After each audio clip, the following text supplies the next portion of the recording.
Hello all, welcome to this session. In this session, I am going to explain why we have to implement inheritance in real-time projects of Java. So let's get started. In the previous sessions, I covered what is inheritance and how to implement the inheritance using the extends keyword, where using the extends keyword we created the child and parent classes.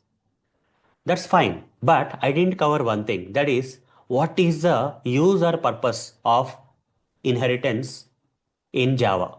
Why we have to implement this inheritance in real projects that I have not covered. The ultimate purpose of inheritance I have not covered that I am going to cover in this session. So let's get started with that. So why we have to implement inheritance? What is the purpose of implementing inheritance in real-time projects? I'm going to cover. So to understand that, let me draw something here. Let's say in Java, you have created multiple classes like this. Let's say this is one class. Like that, multiple classes you created in Java. Assume that in Java, as part of one project, in one of the Java project, you created this multiple things. Okay, multiple Java files you created. This is one Java file, this is another Java file. Okay, this second Java file. Now this is a third Java file. Like that, multiple Java files you are creating as part of the project. There's one more Java file I will create here in this example. Okay, so let me organize this. As this is a diagram only, right? I can organize. Okay. So here we have multiple classes, guys, multiple Java files. Okay, this is Java file 1. I'll name this Java file 1 as, let's say, I would like to name this as HDFCBank.java. Okay, the first Java file I'm naming it as HDFCBank.java. And in this HDFCBank.java file, this is .java, guys. Let me write it again, otherwise, small mistakes, but let me correct them. HDFCBank.java. Okay, this is one Java file. In this Java file, there are some properties, some variables and methods we are using. I'm just writing it high level, guys. So they're syntax wise, it will not be according to syntax, but just for diagram purpose, just for theoretical explanation, I'm just mentioning the variables and methods here at a high level. For example, here, string, okay, account type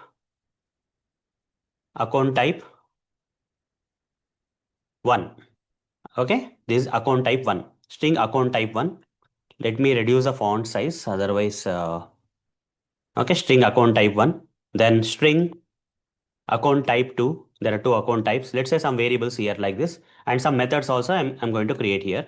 String account type 1, account type 2. You can have any number of variables methods, but just for example, I'm taking two variables here, and some methods also I'm taking. Let's say open account is one method.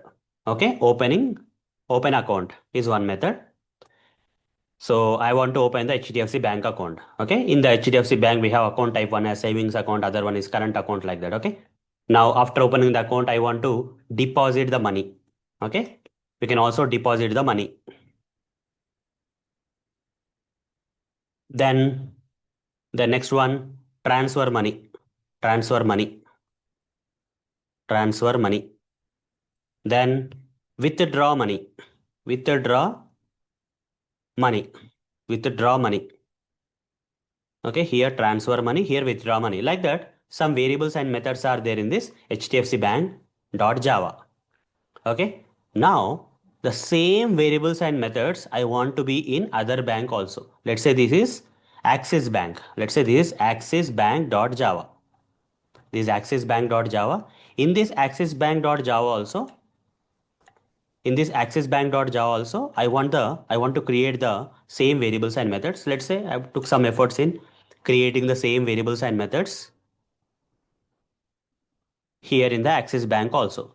Now, let's say this is ICICIBank.java. Here also same variables and methods I want. That is, every bank needs account types and opening account, deposit money, transfer money, withdraw money, right? So every bank may need this operation. So I'm just writing the same code in multiple files.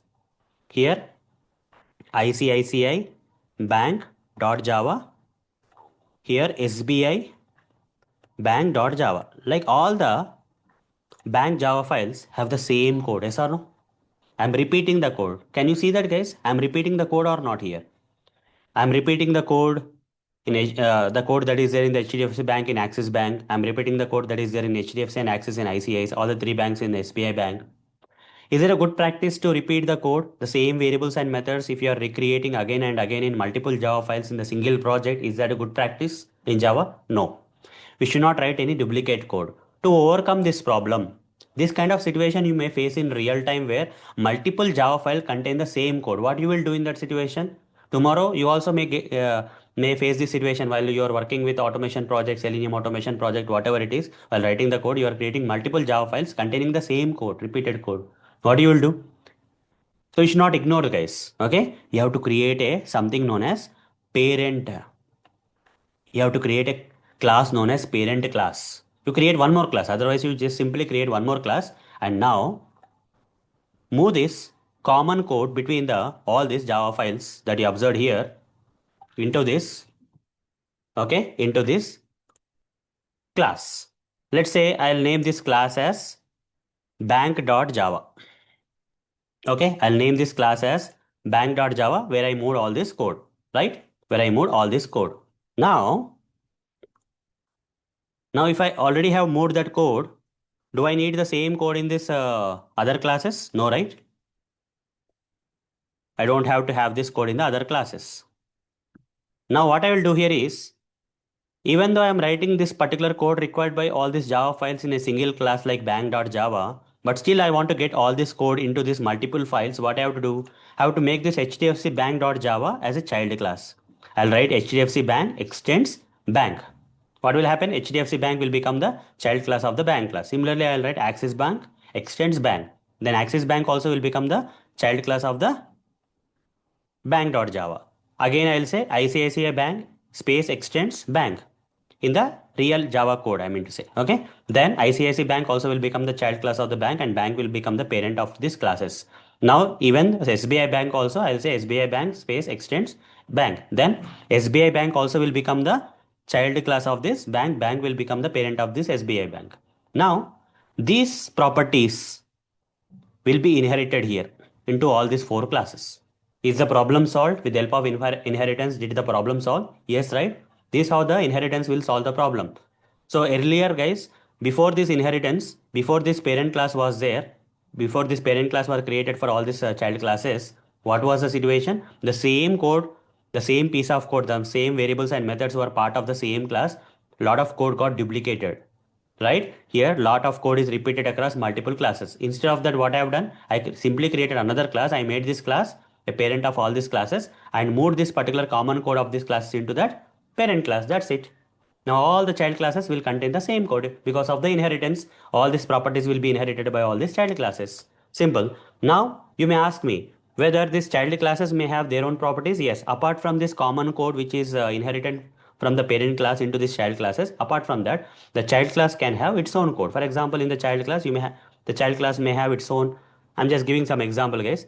Open flexible FD method can be there. Okay, this feature is only there in the HDFC Bank. You can only open flexible FD kind of account in HDFC Bank only. Other banks doesn't have. So this is a special property of the HDFC Bank. Apart from this inherent properties from the bank.java, HDFC Bank has its own property which is not there in the other files known as. Only this non-common things will be there in the separate Java files, but common things will be moved into the parent class. That's what I mean to say. Now let's say in the Axis Bank, let's say there is account type 3 is there. Here only two accounts, right? But in Axis Bank there is one more type of account type 3 is there. Okay, account type 3 is there in the Axis Bank. Now this inherited properties, extra properties, special property of the Axis Bank, its own property is account type 3. Now ICICI Bank.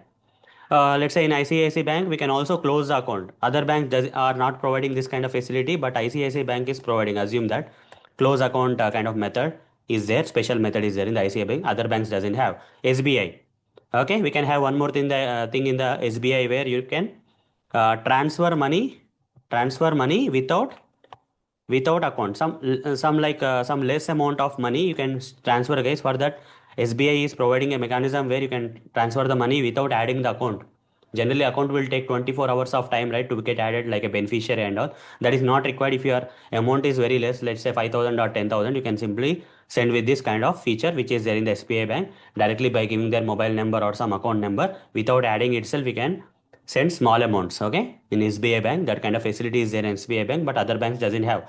These are some examples only, guys. Okay, these are some special properties of the HDFCBank.java, AxisBank.java, ICICIBank. But all the common things I moved into the parent class. I don't have to write the common things again and again in the child classes. Okay, simple things. Okay.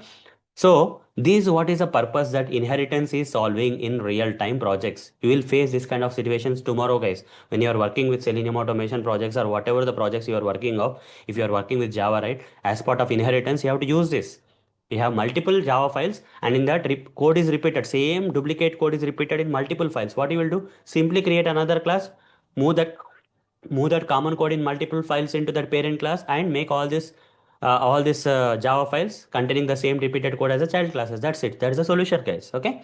Now, so here I explained this concept of why we have to implement inheritance in real-time projects in Java. I explained in theoretical manner with some diagrammatic format. I explained, guys. But in the next session, I am going to explain this in a practical way. Okay, I'm going to practically write this code in multiple files. Okay, maybe I'll take this example or different example, but I'm going to implement this really. Okay, this real-time case I'm going to implement as part of the project, as part of the Java project. I'm going to implement and show you how we can solve that with the help of inheritance. Okay, the real practical thing I'll cover in the next session. Here I only cover the theoretical stuff because this is very important to understand as part of this session. So see you in the next session, guys. Thank you. Bye bye.